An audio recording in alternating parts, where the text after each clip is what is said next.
أيها الطيبون، أعطوني مما آتاكم الله. أعطني شيئا يا سيدي.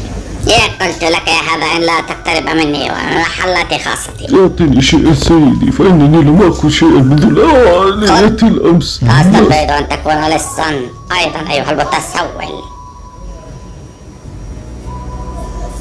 هل من شخص يساعدني؟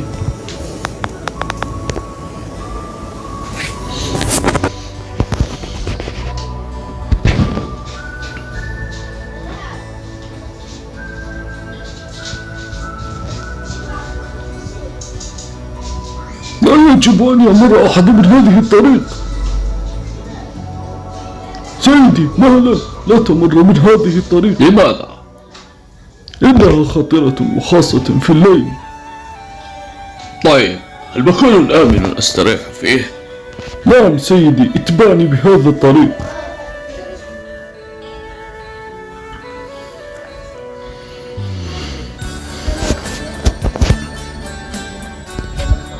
خذ واشتري لك وجبة طعام جيدة. شكرا سيدي. العفو.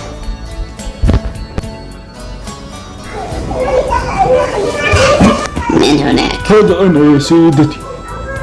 اذهب، فنحن لا نملك شيئا لأنفسنا، فكيف يمكننا مساعدتك؟ أنا لا أريد شيء، أرجوك افتح الباب، لقد أحضرت لك بعض الأشياء. كان زوجك دائما لطيفا معي يا سيدي. لقد كان سخيا مع الآخرين لدرجة أنه لن يترك لنا شيئا، لقد رأينا ذلك. خذي. ما هذا؟ هذا كل ما لدي من مال، أرجوك خذيه حتى أتمكن من جمع المزيد. وماذا عنك أنت؟ لقد دخل معدتي من الطعام ما يبقيني اليوم. هذا كفي.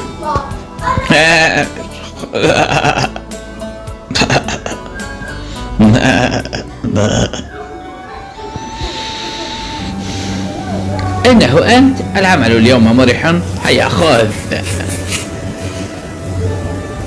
بطيخ والباخوخ، بطيخ والباخوخ. اليوم رزقنا جيدا، خذ. أنت أيها المتسول، تعال وخذ هذا الطعام لنفسك. هذا لي، شكرا لك يا سيد. لماذا قلت أن ذلك الطريق خطر؟ لأن وراء تلك التلال غابة من الأحجار؟ غابة من الأحجار. يقال إن سكان تلك الغابة عمالقة يقتلون كل من مر عليه. يقول أبي أن تلك القبيلة تقتل كل الغرباء الذين يمرون.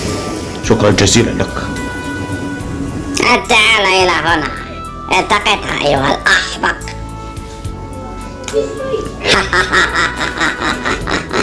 هذا اليوم بضاعتنا، لقد ربحت كثيرا.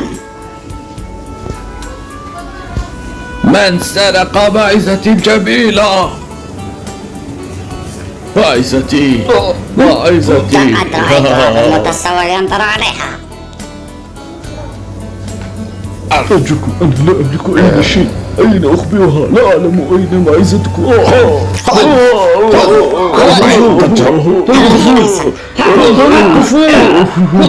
كفا، هل أنتم متأكدون أنه السارق؟ بالطبع هو السارق، لقد سرقها عند فقد النائمين. معزتي الحبيبة، أين ذهبت؟ لقد ضحكت طويلا. ولا هل دعت هذه المسكينة باللص؟ لقد كان درسا على أي حال، لقد لقناه إياه.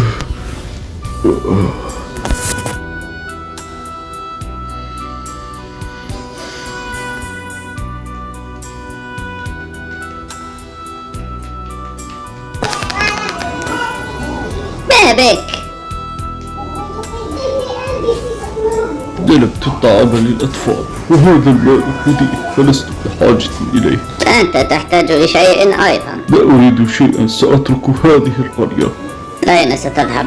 أذهب إلى مكان يكون فيه الناس أكثر رحمة. بارك الله فيك. من المؤسف أنني أراك تغادر هكذا. ربما سيأتي يوم وأراكم مرة أخرى.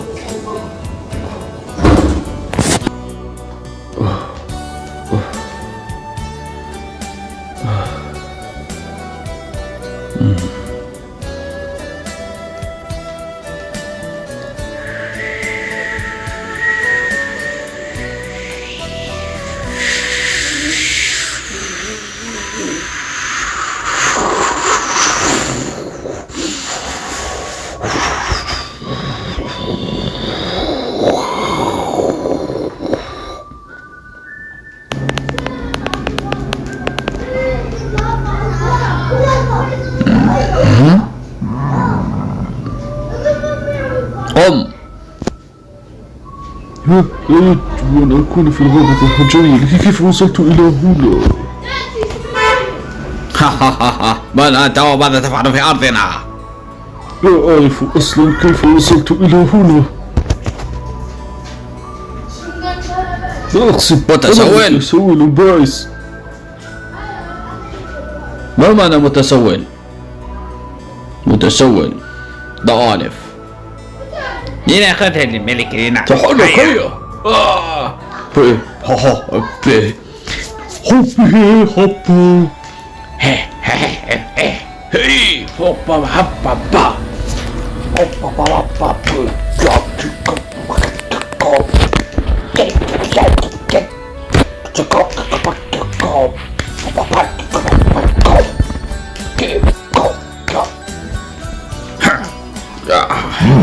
عليك أن تعرف العقاب لأولئك الذين يدخلون أعظم دون لا يا سيدي.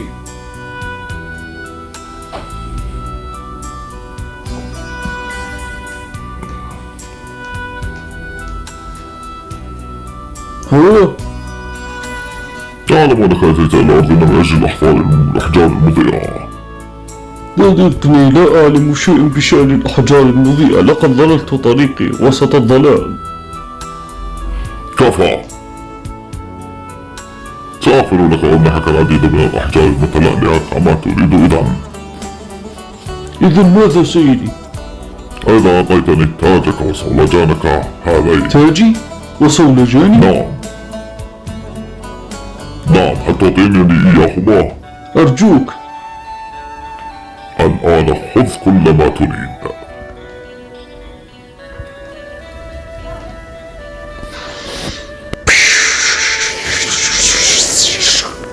كيف أصبح غنيا خلال هذا الوقت القصير؟ هذا مستحيل. كان بلا مأوى يتحول إلى غني. لقد أصبح أغنى رجل في القرية. بل هو الأغنى في المنطقة بل في العالم. كفى. كيف حصل على تلك الثروة؟ والآن مع زوجتي وأخوانها لم يقرأوا.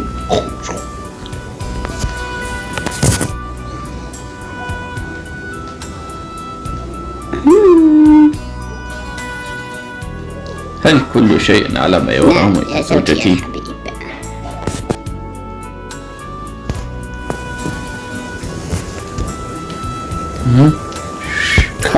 مرحبا بك يا سيدي التاجر.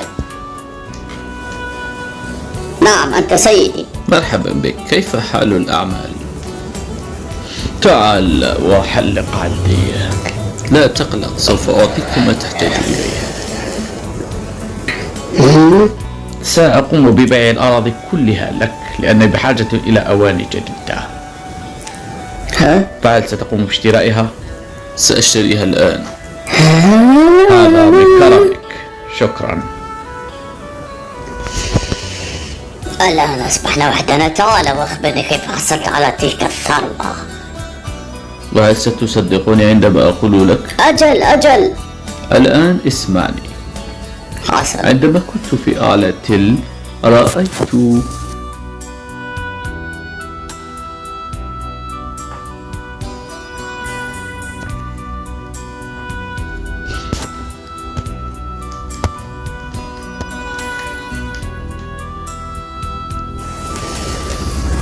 إنه أمر لا يصدق. إنه أمر لا يصدق. معقول أن تعطي لهم شيئا لا قيمة له؟ نعم، واعتبروا أن عصاي وصولجاني هي تاجا عظيما. إذا سأكون أكثر ثراء من قبل.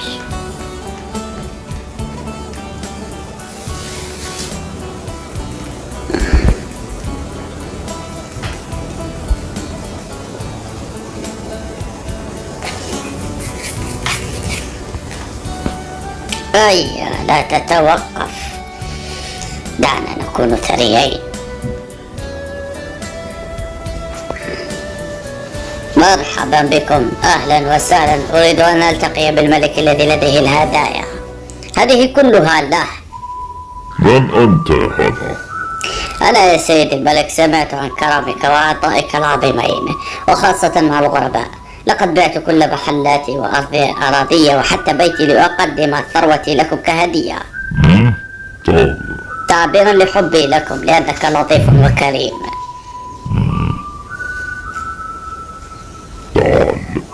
توقف هنا. أدخله إلى هنا. لابد من مناسبة حتى تحضر لي الناس كلها كذا. يهمني أن أراك سعيدا يا سيد الملك. إنه جميل، أرأيتها على رأسي.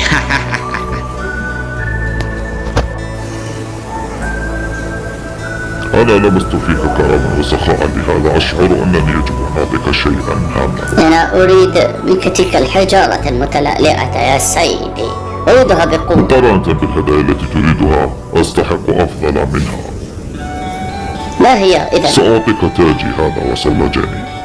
هذه الهدية لا تعطى لأي أحد، وقد أعطيتها لك خصيصا تقديرا لكرمك. ماذا؟ لا أريد ماذا يحصل هذا معي؟ ماذا؟ أرجوكم ساعدوني، أعطوني، أنا جائع، أرجوكم.